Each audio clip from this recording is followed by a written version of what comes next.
Reading this paper, what do you have to give me to get to 20 grit? Yes. 60 grit. 60 grit. You also have to show me something. What do you have to show me to get 60 grit? I want to see that there's no pencil marks. You don't need this anymore, so you're going to sand with 220 grit. You want to sand the top, the back, the bottom. These are the hardest parts to sand. It might be a little hard to use your sanding blocks to take it off the sanding block to get this.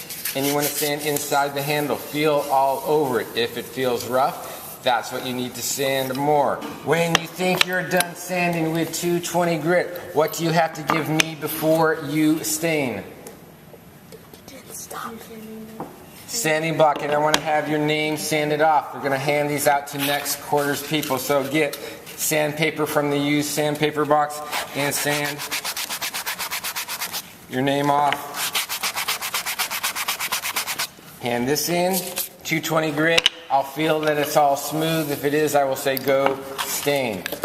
First thing you do is get a rag from the can. See if there's any stain left in it. The first places that you want to stain are the ends. That's where most of the stain gets soaked in. So this has no stain in it. So you dip, tap it, stain the ends first. If this is really smooth, the stain goes on easy. Dip, tap, don't soak it.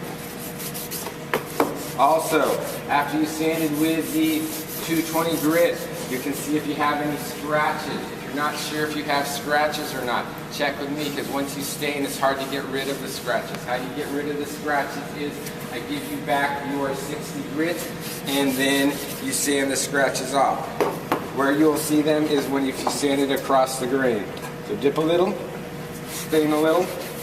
You don't have to stain inside these holes. If the stain does get inside the holes, that's fine, but you don't have to try to get in there. And stain the bottom and stain the inside of the handle. Look around for any wood that doesn't have stain on it. Check the ends before you leave to make sure they're all stained. Don't drop it on the ground. And then stain your other one. Some nice person is going to stain my other one for me. I put the rag back in the can. Don't put this in your locker yet. You want to go over to this table.